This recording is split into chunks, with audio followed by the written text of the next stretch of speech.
Vous êtes branchés sur la radio Campus Unikin, la radio du savoir, sur 107.6 MHz, votre radio.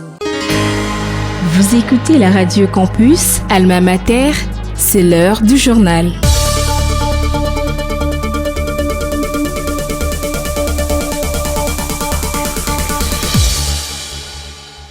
Merci de rester fidèle à votre radio campus Alma Mater. Nous émettons sur la 107.6 MHz. Au sommaire de ce bulletin d'information, la sémence facteur socio-économique et source d'alimentation, c'est le thème d'une conférence organisée ce mardi 11 février 2025 à l'université de Kinshasa. Vous suivrez les détails dans ce bulletin. La Fondation Hirondelle organise une formation au bénéfice des étudiants des sciences de l'information et de la communication de l'université de Kinshasa. Vous suivrez les détails dans ce bulletin.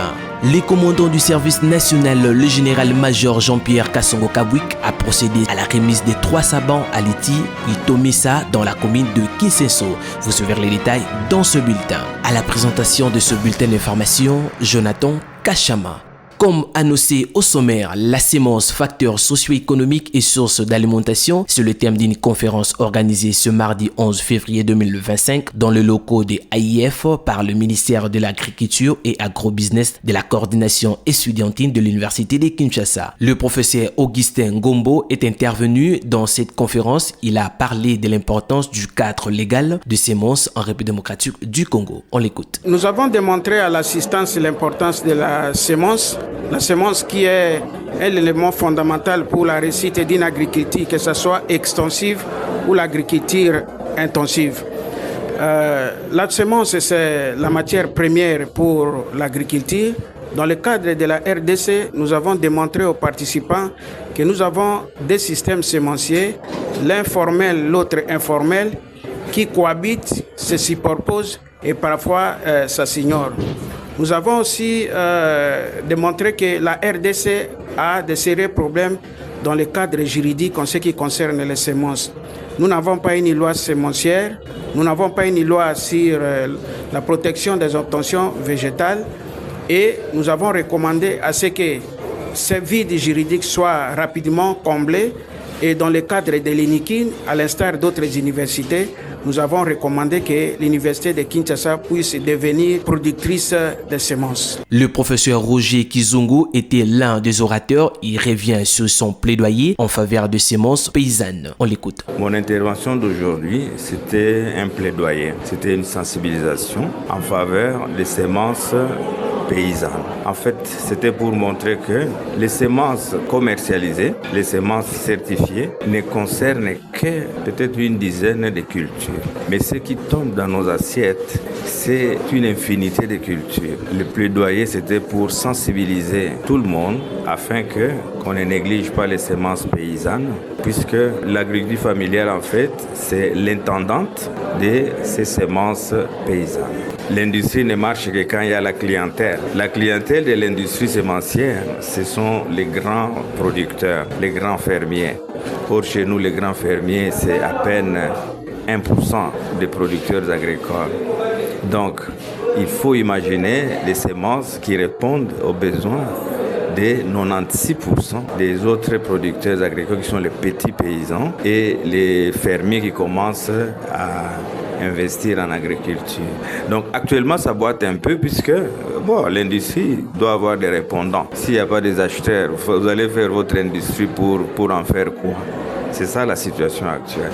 Pour sa part, le professeur Alessandra Tonatona a parlé de bonnes semences comme élément clé pour avoir de bons animaux. Nous venons de participer à une conférence, débat sur la semence qui est un facteur économique pour nos sociétés. Par rapport à ma présentation, j'avais plutôt montré que vous ne pouvez pas avoir de bons animaux si vous n'avez pas de bonnes semences parce que les animaux se nourrissent de l'herbe. Et cette herbe-là doit être produite via des semences. Et nous avons aussi également montré que la dimension sémence, pour nous qui faisons les productions animales, il y a aussi l'aspect de la commercialisation des spermatozoïdes des animaux d'élite qui ont été sélectionnés et que les gens peuvent exploiter à distance. Même si le volet n'est pas encore très développé dans notre pays, mais nous devons en parler pour savoir que c'est une opportunité que les petits producteurs ont. Au lieu d'acheter un mâle qui va coûter plus cher, on peut utiliser la voie de l'insémination artificielle, donc ce sont les biotechnologies animales pour avoir des bonnes races des animaux à exploiter dans nos fermes. Et nous restons disponibles dans l'avenir de toujours partager avec ceux qui s'intéressent à la chose pour approfondir les sujets.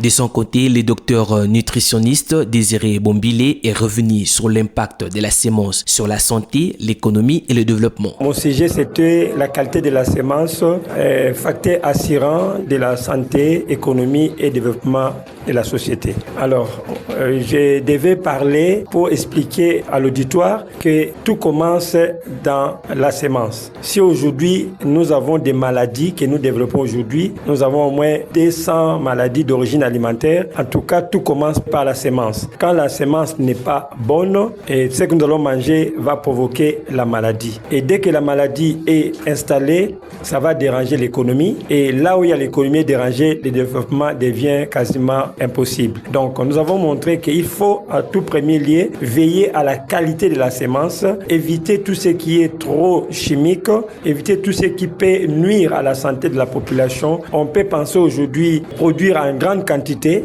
mais si la qualité n'est pas prise en compte, ça va affecter. Alors, il y a quand même des critères de qualité des aliments, à part la pureté spécifique ou la qualité variétale, ou peut-être la pureté aussi qui est liée à la germination, mais il y a aussi l'aspect sanitaire. C'est cet aspect-là que nous avons insisté pour que l'aliment soit sain et la semence soit saine pour influencer le reste de la santé.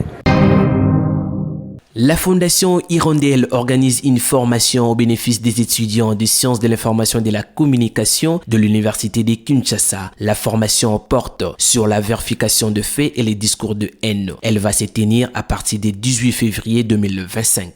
Le professeur Jean-Paul Mbouya Koutoumissa est coordonnateur de la Radio Campus Alma Mater, partenaire de la Fondation Hirondelle. Il nous explique l'importance de cette formation. Le partenariat continue entre la Fondation Hirondelle et l'Université de Kinshasa, mais aussi entre la Fondation Hirondelle et la Radio Campus Alma Mater. Et dans le cadre de ce double partenariat, la Fondation Hirondelle a initié des formations au bénéfice des étudiants, principalement des étudiants de communication des organisations et aussi des étudiants de journalisme. Au total, 50 étudiants de ces deux options seront formés sur la vérification des faits et aussi sur les discours de haine qui circulent à travers les médias. Donc cette formation aura lieu à partir du 18 février jusqu'au 21 février. Ça sera en ville au lieu indiqué par la Fondation Hirondelle. Et après cette formation, les meilleurs étudiants seront sélectionnés pour prendre part à un stage dans les studios de la Fondation Hirondelle. Donc au total, 9 étudiants pourront faire leur stage à la Fondation Hirondelle en raison de 3 étudiants par mois, c'est-à-dire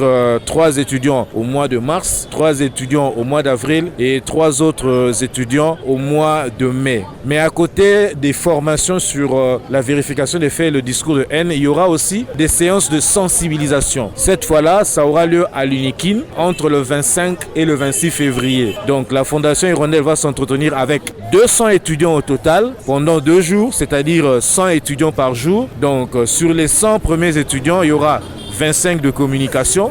Et sur les 100 autres étudiants, c'est-à-dire le 26, il y aura encore 25 de communication, ce qui fera un total de 50 étudiants sur les 200 qui vont bénéficier de la sensibilisation sur les médias en général.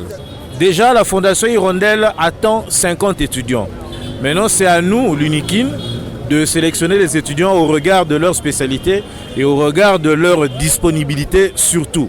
Vous savez, il y a des étudiants qui ont des sérieuses difficultés pour trouver des lieux de stage. C'est donc une opportunité qu'on leur donne de faire des stages à la Fondation Hirondelle. Les critères de sélection, nous avons dit, c'est 25 filles et 25 garçons. Donc nous allons sélectionner parmi nos étudiants ici, parmi les meilleurs. Nous allons les sélectionner, donc être meilleurs parmi les meilleurs. Ce sont les meilleurs qui seront envoyés à la Fondation Hirondelle.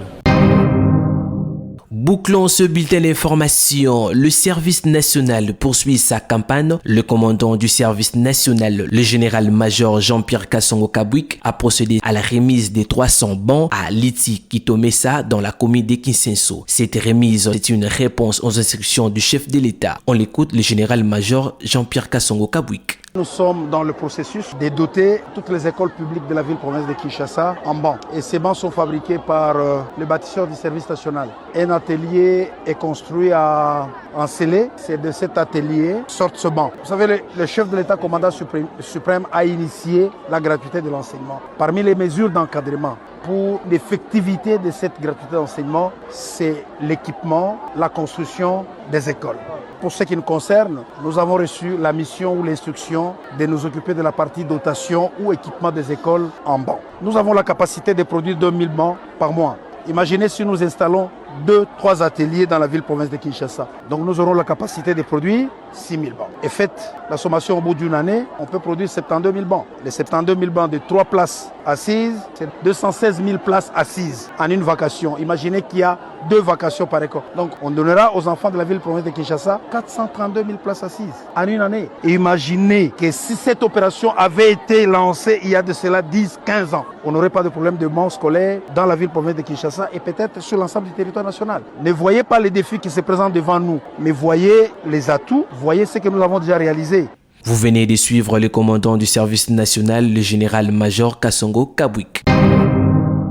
Vous l'avez compris, c'est la fin de ce bulletin d'information présenté par Jonathan Kachama. Je vous rappelle le principal titre. La sémence, facteur socio-économique et source de l'alimentation, c'est le terme d'une conférence organisée ce mardi 11 février 2025 à l'université de Kinshasa. Vous avez suivi les détails dans ce bulletin. La Fondation Hirondelle organise une formation au bénéfice des étudiants des sciences de l'information et de la communication de l'université de Kinshasa. Vous avez suivi les détails dans ce bulletin. Les commandants du service national, le général-major Jean-Pierre Kassongo Kabwik, a procédé ce mardi 11 février 2025 à la remise des 300 bancs à l'Iti Kitomesa dans la commune de Kisenso. Vous avez suivi les détails dans ce bulletin.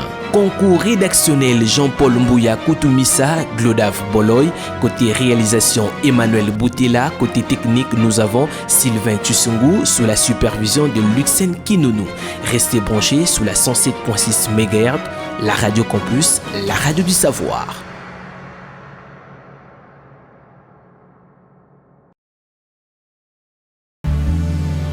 Vous êtes branchés sur la Radio Campus Unikin, la radio du savoir, sur 107.6 MHz, votre radio.